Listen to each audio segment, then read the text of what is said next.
This is Phantom Electric Ghost, and we're live on the air with Rhonda Parker Taylor. Welcome to the Phantom Electric Ghost podcast. How you doing tonight?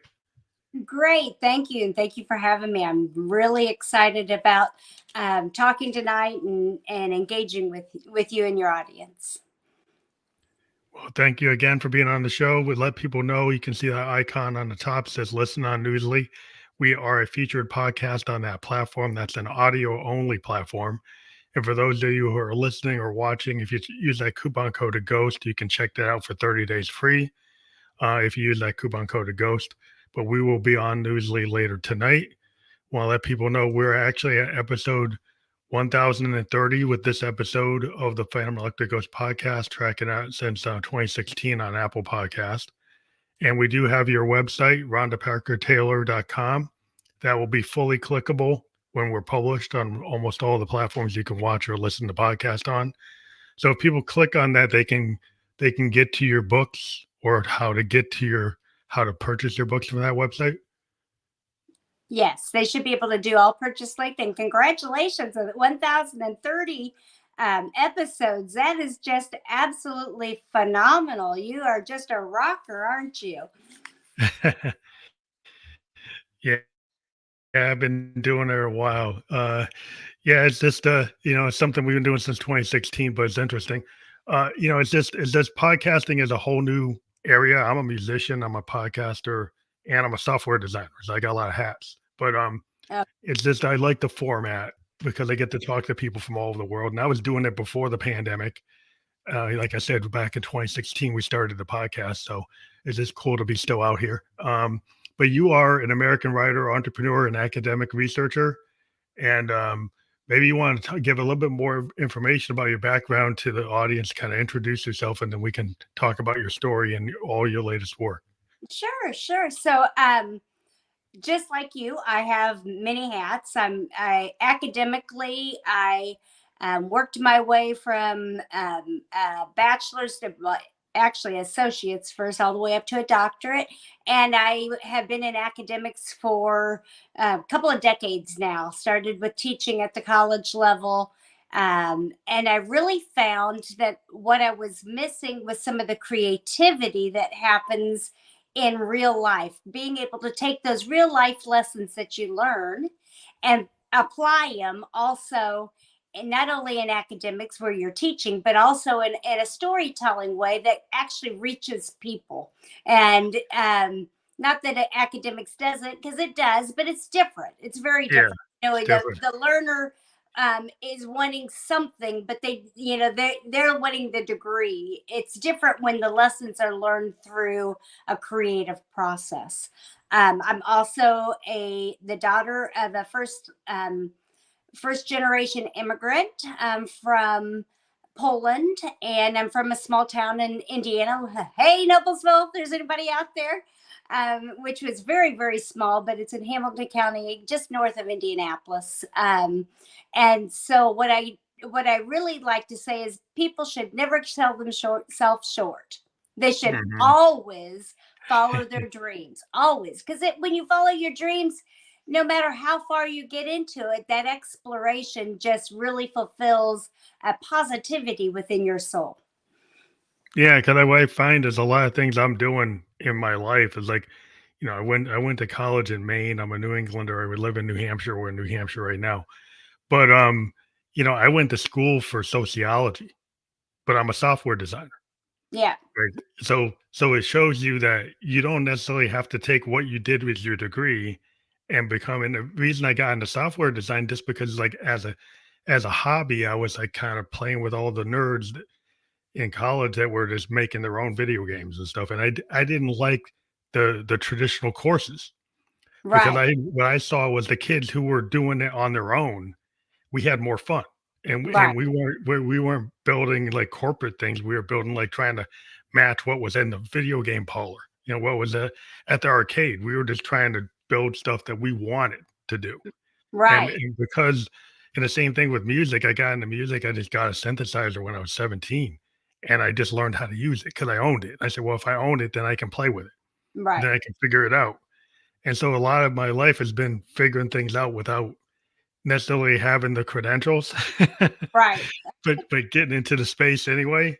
So yeah, it's interesting with how you were said. It's like sometimes you want to just be I'm a creative, Right. so I kind of cross lanes, and sometimes it seems like people discourage that kind of creativity. They want people just to learn facts or learn things without, well, what are you going to do with that? How are you going to process that in your life and figure out how to actually apply it in some way that you're actually going to be consistent and want to do it? Right. So for me, similar, but a little bit different. Um, I was never academically strong. So my journey was to prove that I could be.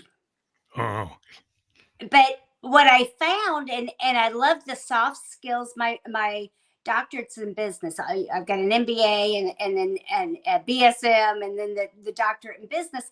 And I didn't like numbers. Now, how do you go into business but you don't like numbers? But yeah. that's where I started exploring the soft skills.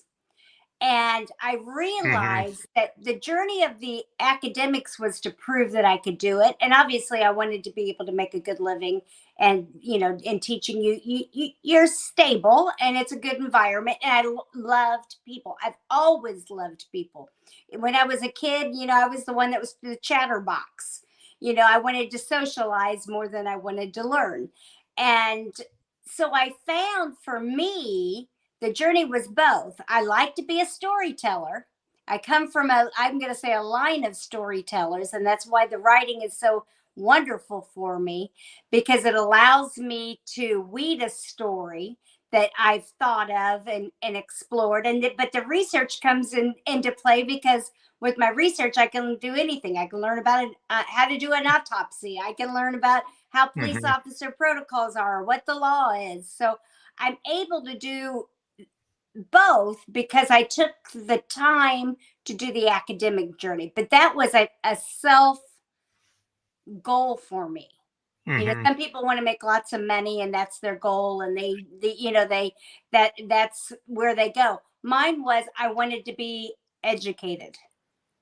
And I can remember one time a professor told me, and it was kind of a half back slap, and at the same time a compliment. And it was one of this. It was like an econ class where I just had to struggle and make sure I Or understood the it. charts. Yeah, exactly. And as I was walking out of the classroom, and he had just read the paper, he said, "You're smarter than you sound." What does that mean? Well, I What's was that from a mean? small town. I was a hick. Yeah, yeah. We can't go by the accent. That's not how you measure intelligence, but I guess he's a professor, so whatever. Right, But exactly. So I found through my journey, though, sometimes even the smallest of things can be taken either positively or negatively. I took that as a positive. And then hmm, I knew what I needed to work on next. yeah, I yeah. needed to work on my communication with others so it wasn't so informal. Oh yeah, because maybe you have that kind of effect where you're like it's not really measuring your intellect, but the people are making assumptions because the way Exactly. you're talking, the way you're speaking. And Exactly. yeah, I think the tools, like what I liked about the tools, I like getting a bachelor's degree from like Bowdoin College back in Maine, and I had a double major of like political science and sociology. But what it taught me was like how to research. I had to write papers. I had to write theses. I Right. had to go and figure out how to learn. And basically, the holistic kind of Socratic method that they teach there was like a lot of the exams were all blue book. Right. Not multiple choice. You had to kind of show your professor that you understood what he taught and then put it in your own words and kind of read it back to him, showing that you actually understood it and you could apply it. Right. But the Exactly. thing sometimes people don't learn that way. They learn multiple choice and but they don't actually learn like how do you actually apply that, Hmm. and actually learn how to learn. The whole Right. point of that thing was in those the type of work I do as a software designer, I have to learn new technology all the time. So it's Right. like going to school. So every in software it's exponential. We go Right. from one tech to another, and we have to kind of like throw out the mainframe, and now we're in blockchain, we're now into AI. We're learning new paradigms all the time, and so you And but can't you be know that's life, comfortable. isn't it? You Isn't you that life can't be too? comfortable. Yeah. Because if you're not a life learner, you get not only do you get behind the times, but it's not always about that. When you're not a life learner, you don't always comprehend the processes being used. Mm. So, whether it be software or dealing with relationships or writing, or, for me, whether it be, a problem that we're trying to solve in academic research, it's all about being able to apply certain steps. What is the problem? How do you define the problem? What are you going to do about the problem? What's the alternatives for solving that problem? Those are normal everyday processes that have to that are required for you to make any decision in life. Yeah, I mean, what I do in software is called business analysis. So Mm-hmm. we look at the business problem. We create a use case or Right. a user story, and Right. then we don't care about what tech we're going to use. We put it kind of in a in this type of language that's logical. Like the user story and the use case is saying, here's an actor, here's the system, here's the interactions, here's the context of what the problem is. And then we can say, hey, you could go and use many technologies to solve this, but what's the best option? So we'll give people multiple options on how to solve the problem, but we'll put the problem from a business perspective. Right. It has Exactly. some logic to it, but it isn't code. It's like pseudo code. It's Right. not really, and then the programmer is actually coding, but I figure out how it should be presented or understood from the stakeholders. And so Right. that really is kind of like what you do in college. Is like Right. it's writing research papers all the time. Right. you know. It definitely is. And you know what? You probably can apply that to your music too. Yeah, I do. Because you have to start with a message or a problem that you're talking about, and then put the chords and the notes and the themes that you want to present to your listeners. So same thing, how do you want it to work? How do you want the world that you're describing to work? Yeah, and I think one of the things I forgot to talk about is like we're going to talk about like the role of vulnerability in becoming an author, an entrepreneur, or a creator. In terms of like, I think that's the creative type of people are kind of in that zone. If you're an author or an entrepreneur, you're probably a creator. But Hmm.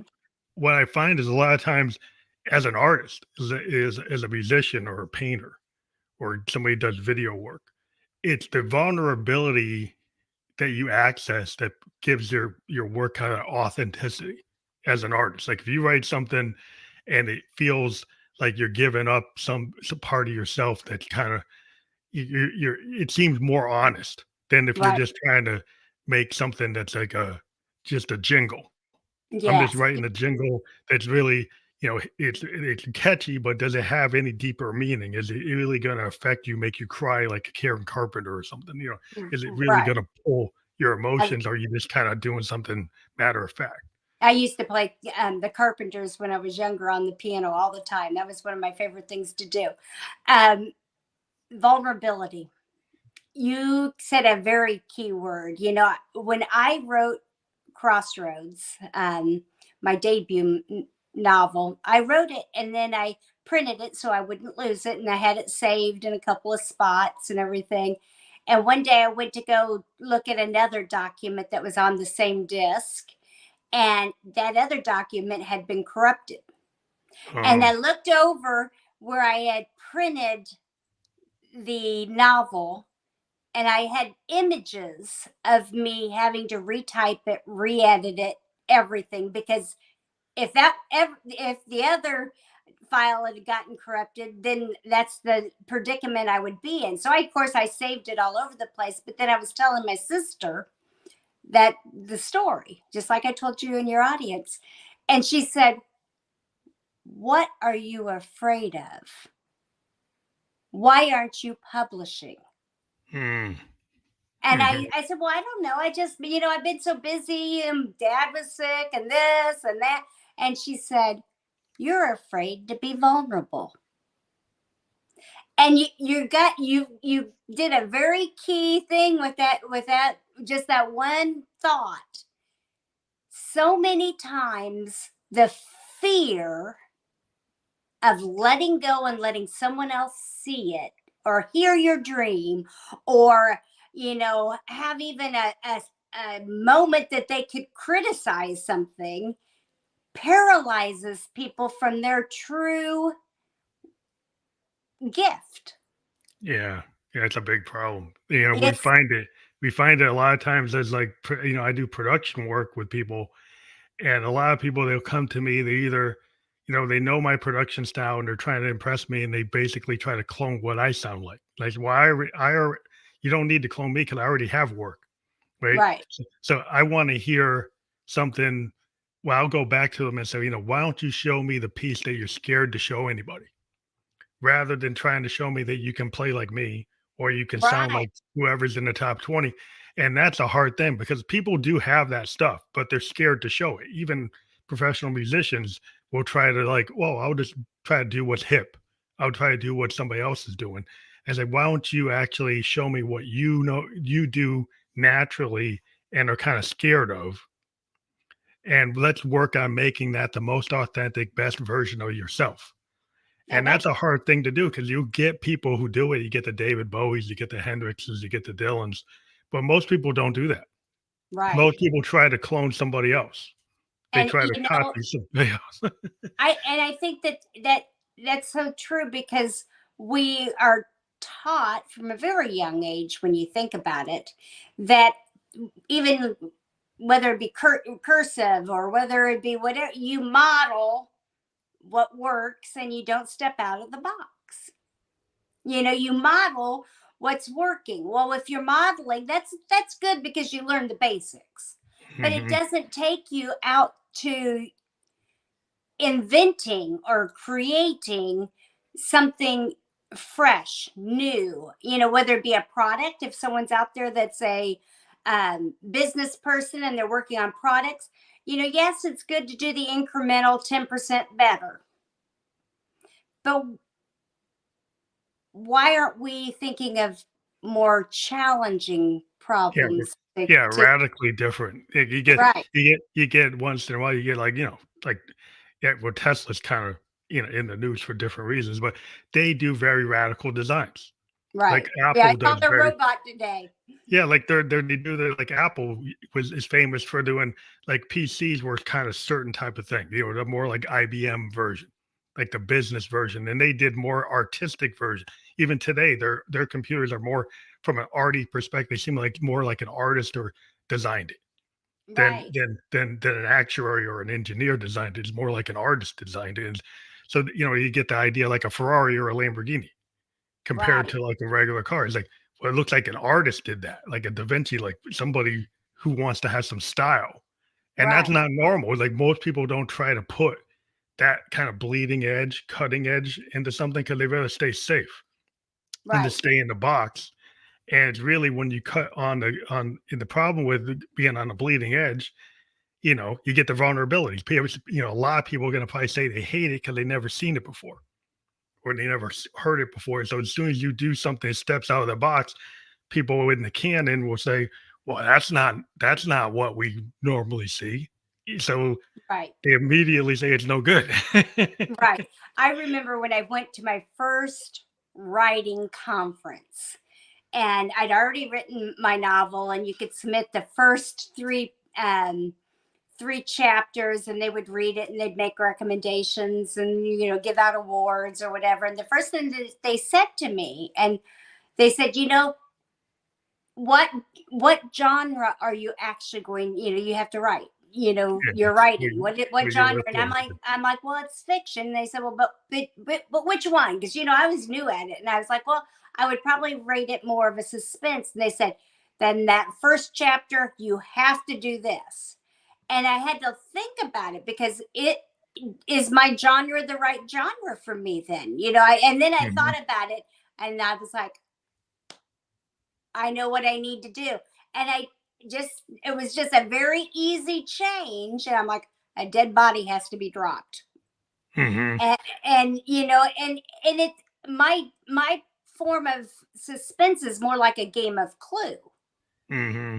It's a different type, It's more like an Agatha Christie versus a Grisham or a like a um, Columbo yeah, TV or show. Koontz, or I mean, I love reading them, but my detail is that's not what I like.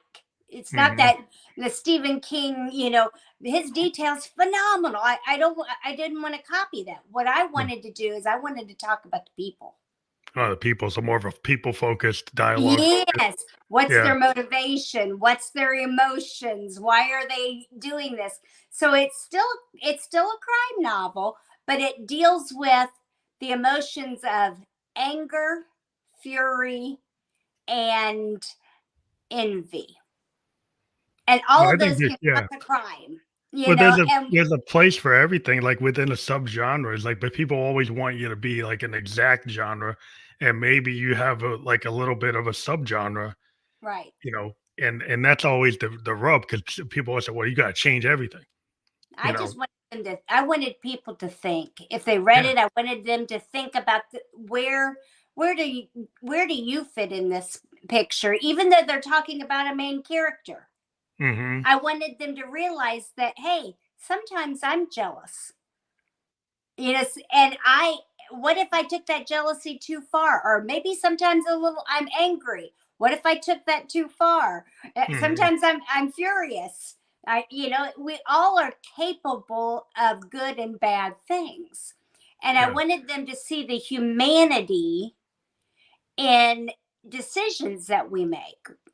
Whether it be in one of the characters, who he's a sub character, his name's Billy, but he'd known this guy all his life, and he decides to go on a ride, and that ride ends up not being the ride he should be involved in.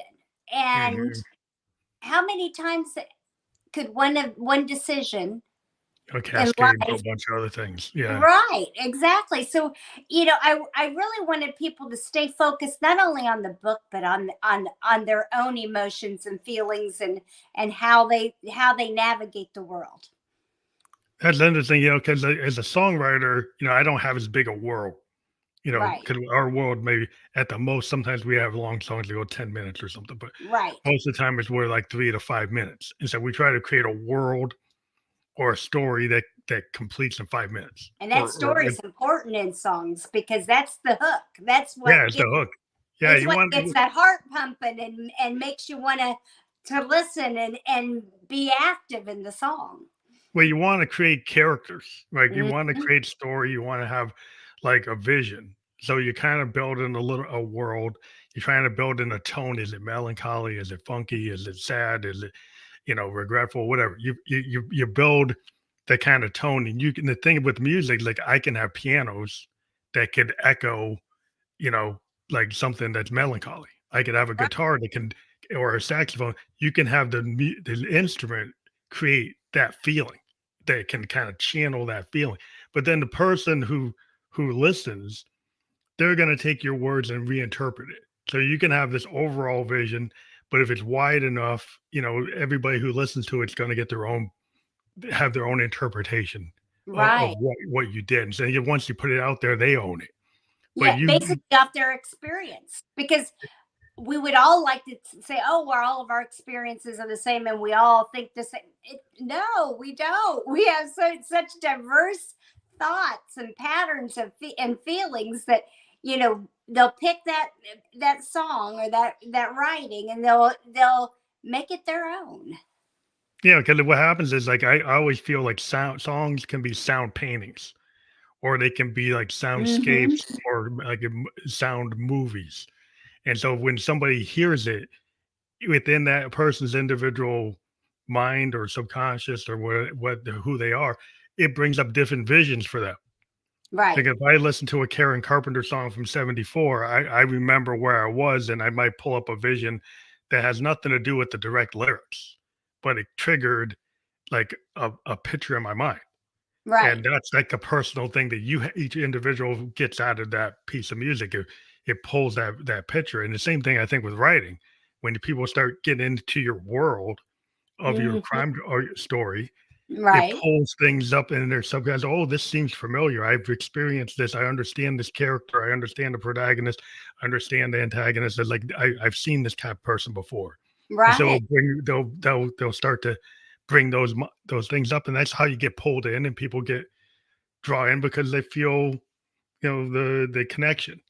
Right. Exactly. And that connection, when done organically like that, where you've created a story, not only leaves a lesson for a person, but it just like when you were sitting there talking, and then you'd mentioned the Carpenters. I All of a sudden the song, that image comes back, and the one that came first was "When I Was Young, I Listened to the Radio," and I can remember me sitting there in my mom and dad's home, about 16 or 17 years old, playing it on the piano, and that's what creativity is all about, is leaving some image. For me in Crossroads, like I said, I explored the three emotions, but what I left, the final thought in it was, yes, anger is cruel, which is a proverb. Fury is overwhelming, and we all know when you're furious, it takes over your whole body. But Hmm. who can stand before jealousy? Envy makes the bones rot. Yeah, that's That's definite. and right there, that you think of all the times, anytime someone's been jealous, or just a little bit, insecure because someone else may have something more than they did do, or whatever. It destroys the relationships. Yeah, because it's like you just can't. A lot of people can't just let it be. Right. Because the one thing, if you're creative, what you try to do is like if you feel these things, you try to turn it into art. Like Right. but if you don't have an outlet, do you turn it into bad actions and bad words that ruin the relationship or show you there's like a disconnect? So Right. so you try to think of like the law of attraction, because I'm a And Buddhist. But I try right. to think of things that will be if I live a positive life, then positivity will happen. Like Exactly. And if I that's put out and those kind of vibes, then but if I put out jealous vibes, then I'm gonna get back like the jealous same and type of anger, thing. and how many times in whatever business you're in, it doesn't matter. You're in music and you're in technology, and your audience members, you probably have a little bit of everything: doctors, lawyers, someone that's a homemaker, whatever you are, just be the best version of you and love that version of you. Like you said, if you bring positivity into your world and into other people, and you breathe that into them, then be prepared, because it's going to come back tenfold. But if you're breeding negativity, jealousy, anger, whatever it might be, and tripping people in the hall before they get to the break room or to their meeting, whatever you're breeding, it comes back tenfold also. So that's what's going to happen to you. But it's also like you were saying, like people don't take like if you spend all your time being like jealous of somebody else's work, and then you say, "Well, I've got all these ideas," but then you never put them out.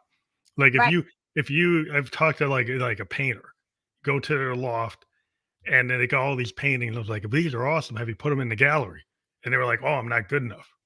Like, well, it looks good enough to me, but Right. if you don't believe it, then you never put it into the gallery. Nobody ever gets to know who you are, except your friend who walk into your loft and see it and tell you, why aren't you showing it?" Right. And that's kind of where, like a lot of people, when they finally reach that moment, it's like, "Wait, why not put it into the world?" Exactly. And if let's stay on the grain of thinking of art. We're creating art, you and your music, and me and my writing, but think of a nice colorful flower that each petal is a different color. And then add to it, what is it that makes you whole? Mindfulness, Mhm. resilience, purpose, kindness, self self-care, um, relationships, and each one of them a different color, and then put that out to yourself and to others, and look at the world you would create. It'd be full of every color and every beautiful concept there is. Try to do that. A practice that I try to do daily is, and some people say it's like letting the light in when you open up the blinds, but I try to go to Mhm. each window in my home. I live on 3 acres. It does a lot of things for me. One, it makes me look at my world from different perspectives. I see the beauty in in the world, and then the critters and whatever I see in each window, but it also reminds me of how important daily functions of life are to make sure you're still functioning. What if I see a tree branch has fallen? What if I see, something? I can address the issues before they become big issues. Mhm. Yeah, bear So awareness of the world. Yeah. yes, awareness, because if you don't have awareness, and what I found, like, I get, maybe I was doing a self-fulfilling prophecy, because when I wrote Crossroads, probably wasn't as aware as I am today. I've really put practice and life balance and doing that. But what I found is that awareness, if you don't have it, all kinds of things can happen. Mhm. People can take advantage of you. People Yeah. can you can you can miss a detail that's very important. Maybe it's financial, maybe it's just a detail in a relationship where you're just not paying the attention that it needs to be. All that, being self-aware allows you to not learn only about yourself, but learning from others, because you start paying attention. Yeah, like, as a musician, one of the things is like when you play in a group is you get this kind of situational awareness from your listening skills. Like you Right. listen to every member of the band, and I'm the keyboard player, and there's a drummer, there's a bass player, there's a horn player, and we play kind of like jazz. But what we can do is we might not even practice that piece before, but we could Mhm. play it live in front of an audience if we trust each other and we listen and kind of feel the kind of like you kind of trust that you're gonna go with that kind of flow state. And Right. so like a lot of us who do the jazz is like you can live within some kind of like paradigm of what it should be, but you can take whatever note, and there's no bad note. There's just like I can use that note, a so-called bad note, as an opportunity. And so Right. if I hear a note I didn't expect, I can go with it and take all my knowledge as a musician and say, well, I know what chords to go with that, so why not? I'll just put it together. And in that moment, you have this very organic thing that happens in real time. It's very authentic, and it's not like a classical piece that's like known. It's kind of this unknown, and it's fun to kind of live on that unknown because you're like you're not going to fail, but you don't know exactly where you're going. You kind of have an idea, but you kind of flow with it. And Mm. it's like life, like you don't necessarily know everything that's going to happen. Are you going to be able to handle those things that are unexpected? Yeah, it's almost sounds like to me, because although I have played the piano, I've mentioned it, and I did it for several years when in my younger years. I'm not fluent like you, but it almost sounds like you're creating, not only with the people that you're working with, but a meaningful relationship through those notes and those words and those melodies and those lyrics, because like you said, that trust has to be there, and trust is the foundation of any relationship. So you're getting a vibe between them.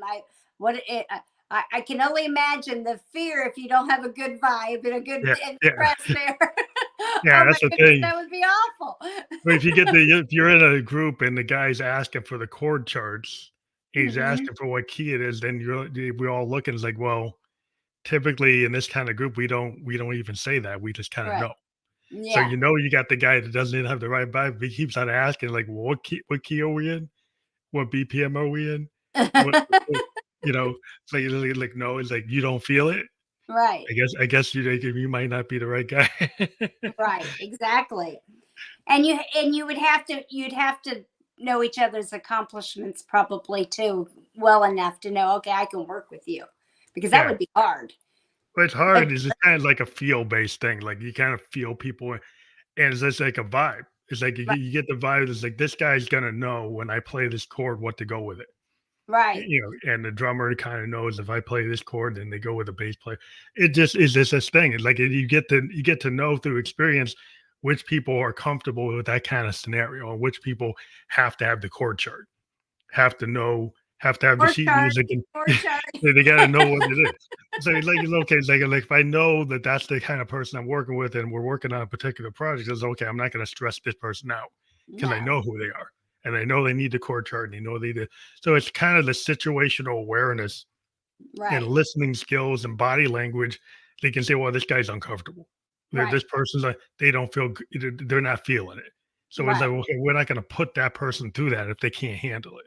You know, right. so I get that. That would be very difficult to working that way too. And so many people probably don't realize that about music. The importance of that, because it seems so fluid and so easy to the listener's ear. You yeah. know, um, Same It's thing with easier rock than it looks. and roll. It's a lot of practice. It's like an Right. athlete practicing that 3-point shot or a Right. play, like on a football team. It's like practicing that play, and it looks like it's automatic. Well, it's all that practice. Like we've done so much practice, like 10,000 hours probably on every Mm-hmm. every guy that's done it, every person that's in it, and it's just automatic. There's like a Right. lot of stuff that's just like high-end coordination with your instrument. You know where the notes are. You just feel it. You can hear it. You can hear the key. You just trust yourself that you know it. Like the Right. athlete trust is they know how to do that play. If they recognize the situation, they'll be able to deal with it because they practiced enough they can feel it. You Right. know, I can. I commend you. I do. this is interesting because I think a lot of times with the way the world is today, we have so many outlets that now we can be like in charge of our own work. We can self-publish like an author. Like authors can self-publish, and people can do the, indie publishing.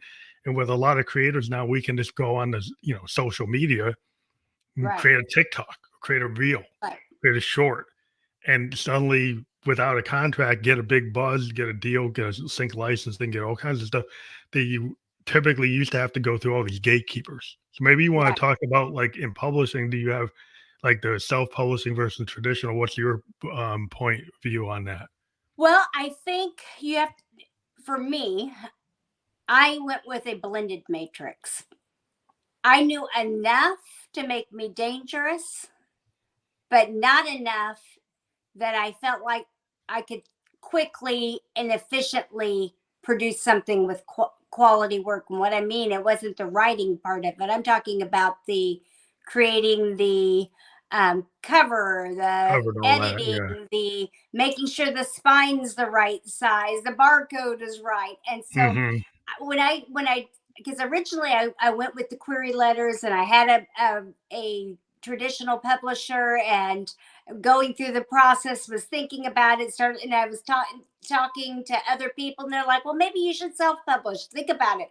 So then when I went through, I started looking at self-publishing, and then I found a company called Mindster Media.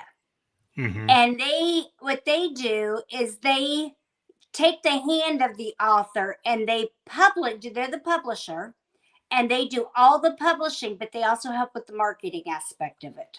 Okay, so it's like a And so, hybrid. yeah, so it's a hybrid. And what it did for me, because I still have to teach, I still have to do my academic research, Yeah, it still have allowed me to 100% learn time. the process, right? While I learned the process while they were putting the things in place for me. Hmm. Yeah, we And do that that with worked for me. publishers and Yeah, distributors, and right, sometimes you have to say, "How do I get it onto Spotify? How do I right, get it onto iTunes? How do I get it onto Amazon?" Well, you gotta go through a distributor, right? So right, a lot of us will still own our masters, and we'll own our copyrights. right, We'll own the royalty structure, but we'll make sure we have 100% royalties and we're not working with like a label, but we give up some of it, some pieces of the control to Right. get into the distribution networks. Right. And so for me, that worked the best.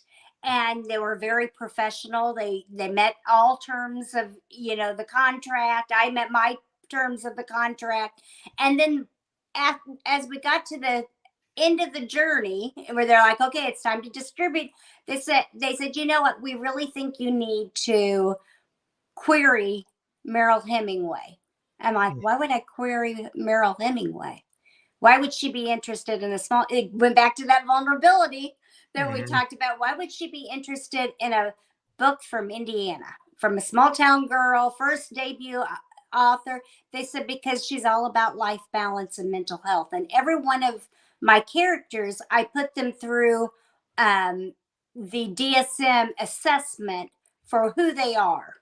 That's Mhm. one of my very first things that I do for when I create my characters. I go, okay, if they were going to go to a doctor, how would they explain themselves? And then I go through every body part and everything about them. And then I said, okay, what would the doctor really think or see about them? And then, because, we're not always completely 100% honest, in our Mhm. own intuitive being about ourselves. And then if they went to a psychiatrist, because we all have challenges, what are their positive and negative characteristics? And so I sent that letter, and she was very gracious, and she immediately wrote back and said she would love to write the forward for it. Oh, that's awesome. Yes. So, sometimes you find the partners that work for you and Yeah, with yeah. you. They knew, had I picked someone that if someone said, oh, maybe you need to get someone to write the forward, I would have picked a school teacher, which would be great. Um, or I would have, if they said they'll go higher than that, go to Hollywood, I would have probably said, well, maybe I needed someone like Tori Spelling, or, Yeah. someone that's in the suspense genre. But what they did is they knew my work. Yeah, they knew how to read it and they knew who was more sometimes it's having that expertise. Like why you go to a producer, why you do a recording engineer, why do you go to a distributor or a booker or musicians like a booker they can get you into New York or get you Mm-hmm. into LA or get you into Right. like Europe or Asia into touring. Like, well, that's why you go with them because like Right. I can be like like be a independent musician, but if I can't book, I still need a booker. Like Right. most of the time, you might be independent, but you still have like an agent or a booker that gets you into those places because they are the ones that know how to get in there. And so that you go with their expertise. And then that expertise you learn through that. And see, that's something that's very hard for anybody, whether it be academics, business, or music. You have to be able to take that feedback, and that's one of the hardest things Yeah, it's to a hear. vulnerability. You have to be able to take that feedback, because you don't improve. Yeah, You don't realize what you don't know. You don't know what you don't know. And so understand that uh, you may not like what you hear, or you may not even 100% agree with it, but listen and then tweak what you're doing to be able to, you know, improve yourself. So I know, I've gone back to my second novel that's going to come out next year, and I've changed things based on what I've learned in the process. hmm Not because I'm sold out or anything, but I realized certain things about my writing that would make it stronger yeah. I and think make it more relatable. And th- life is about a total growth process at all times, and finding harmony not only in what you're doing, but understanding that to grow you have to listen there's a and lesson learned, because then you have beta readers, you have Mhm. editors, you have people who give you feedback. In music, we have places like SoundCloud is kind of our beta area. Right. If we, as a musician, we can throw a lot of demos on the SoundCloud, and then we can watch. And what's cool about it is like it's like beta listeners because they go Okay. in and they actually will make comments on certain points in your song. Oh, that's good. They can go into like 2 minutes and 30 seconds on your song and write a comment. And Oh, so that's wonderful. we get a lot of really cool feedback from really dedicated people who like to listen to new music. So Right. this is like a place where there's a lot of underground people, the people on the, kind of bleeding edge. And then there's listeners who like to listen to this stuff that's not in the top 100, and they Right. give really effective feedback. And then Right. sometimes then you kind of know, if you throw a lot of your stuff out there, say, okay, these songs are really getting a lot of plays. They're getting a lot of good feedback. I can actually then take this one and then push this for publishing. Right. So, we learn how to have these kind of areas where we can throw it at the wall and then see what the feedback is. And we learn, it's a lesson learned, Right. every time you put something out there. You can take it or leave it, because that way I know somebody can give you feedback. Say, I really like what I'm doing here. And they don't see the full picture because it's part of an album. And so they might not realize that that piece actually works in the context of another piece, but Right. by itself, it doesn't. And so it's like, Right. okay, I can understand that, but I'm still using it. That's great that because beta, that's one thing that's very important in writing is the beta reader. And so it's great that musicians, and that's a new little tidbit for me that people have that ability to do the same thing in real time like that. That's really cool. Yeah, I can Technology. make yeah, with the old world, you don't give it to your producer, your friends, and you send them a tape and you ask them what they think. But now you can get thousands of people, if Right. like, tens of thousands of people to give you, their honest assessment. And you can take it or leave it because you don't know, if you're doing something really different, you might have a different, feedback. Right. But if it's just a cool thing to be able to get things out in the world, and Right. get people to at least you know not just be haters but be productive listeners, Right. which is like, I guess in a beta reader, you want somebody to say, well, I hated it, like, well, that's not really constructive. It's like, tell me something that's gonna help me. Right. so Exactly. Right. Or, get, give some kind of feedback. Like I recently read a first chapter of a memoir that someone was writing, and it was the most humorous, dialogue that I'd heard. It was, and I don't want to give it away for them, but that, I could tell. I could say, okay, wait a minute, this part right here, just the transition's just a little too quick. It, changed too quick, or hmm and you can really help each other yeah. by being honest, because you don't hmm want someone that just, oh yeah, it's great, and then it yeah, stops. what's the point of that? Yeah, there's no point in saying something's great because you don't want to hurt somebody's feelings. Like, I really want a real opinion, and say, like, Right, and you can give opinions without shredding the ego. yeah, it You doesn't know, have to and be the red mark of your high school teacher saying, like, this is terrible. Just right. red mark the whole thing and just like make me not want to write again, Yeah, versus I was, tell like me I the said, right way. yeah, I wasn't academically strong, so I got a lot of those red marks. And I found it was my senior year, well, my junior year actually, that a teacher that for whatever reason she felt for me. And believe it or not, it was in English, because I went to a private school and you had to pass an English proficiency test or you couldn't graduate. hmm And she knew I was struggling to pass, and so she said, I'm going to tutor you. And we'd spent that whole summer between my junior and senior year, and she tutored me. And she then, at the end, I went to go pay her because my one of my first jobs was at Arby's, and I went to go pay her, and she said, "You don't owe me a thing, just pass."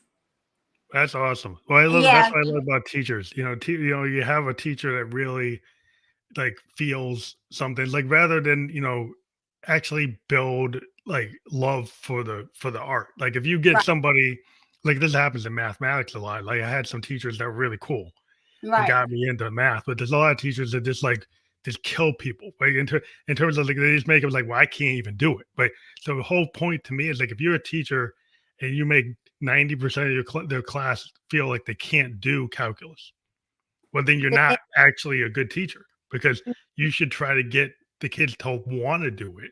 So you Oh, should yeah, find a way to get them into it.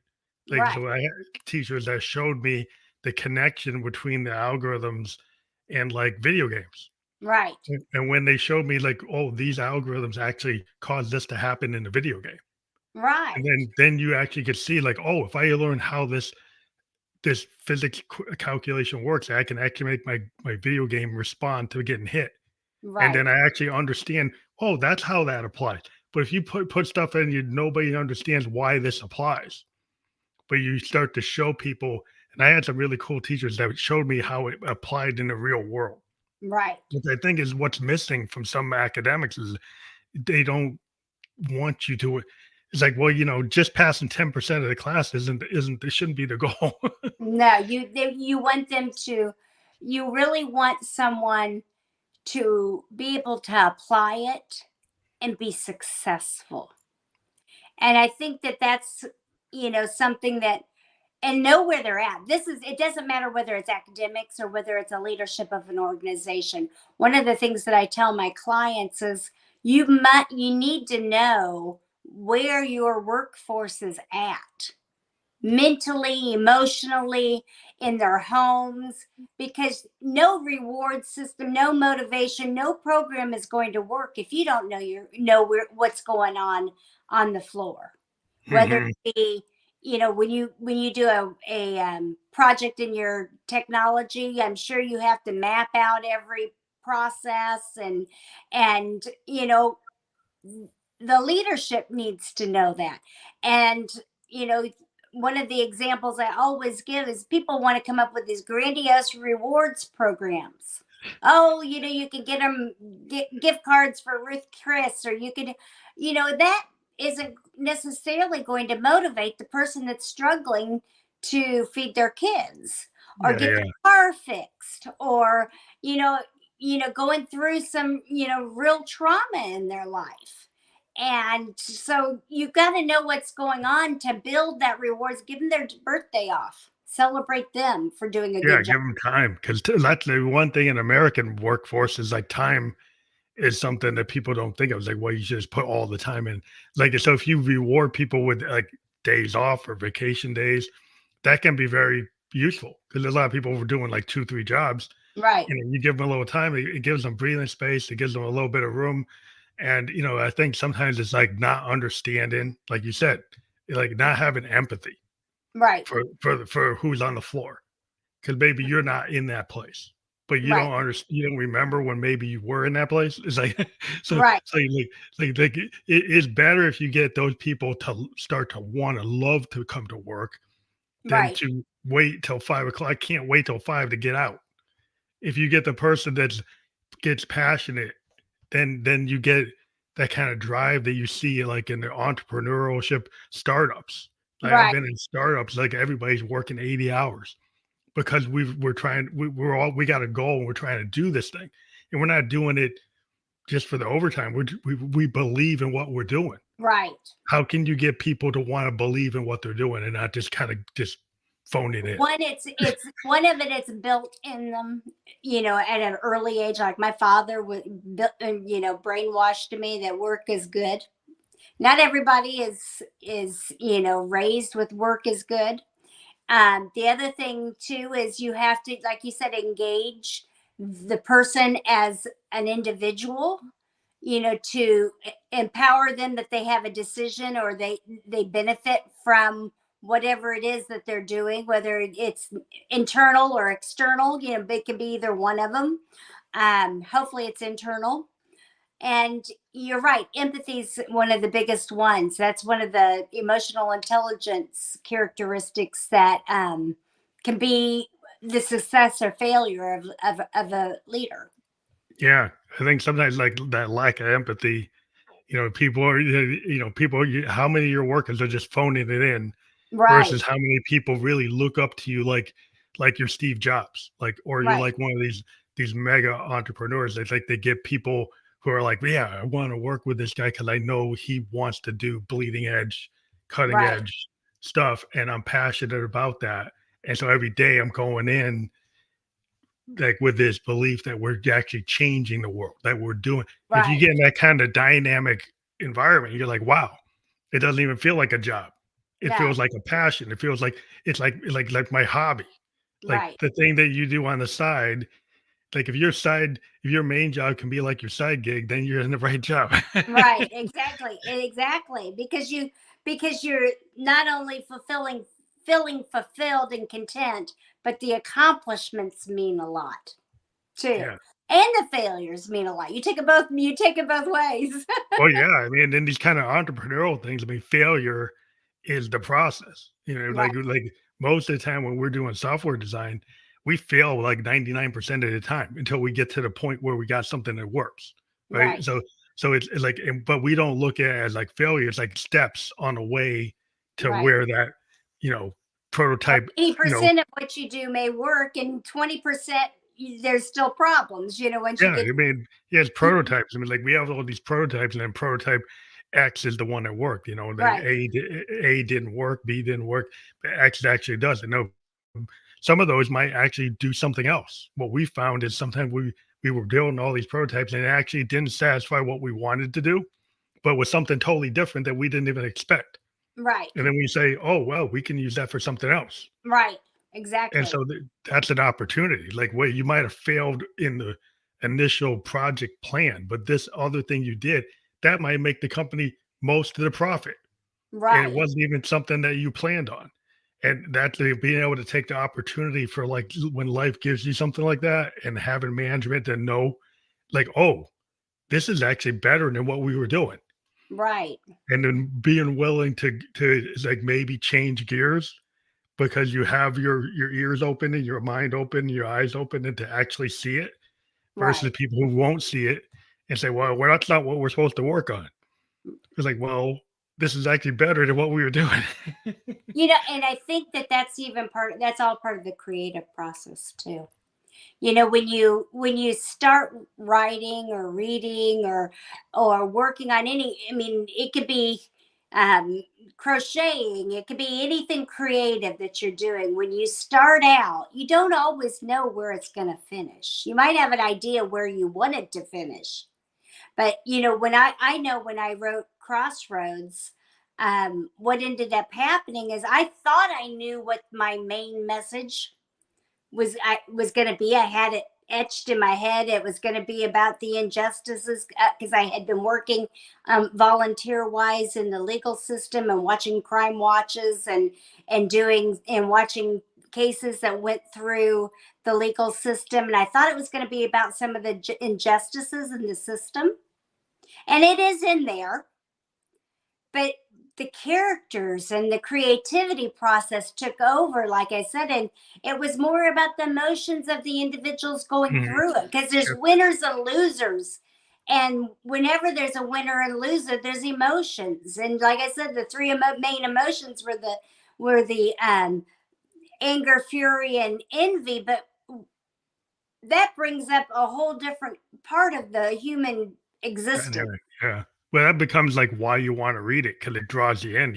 Right, And sometimes that happens when you're doing something creative. Is like the direction you go in, it might because of this flow state thing happens, or there's like other aspect of creativity where like the idea of the muse that the right, Victorians used to think about is like, yeah, it's like sometimes you can channel that as a right, creative, like, and you might have this, you have a plan, but when you believe in the muse and you feel that you can channel as an artist, sometimes this thing comes in. And it really might be in your subconscious, and some of it might be out there from the universe, but like you figured out how to use it, and right. it can come in at Exactly. unexpected times. And hey, that's better than what I planned, but that's what happens.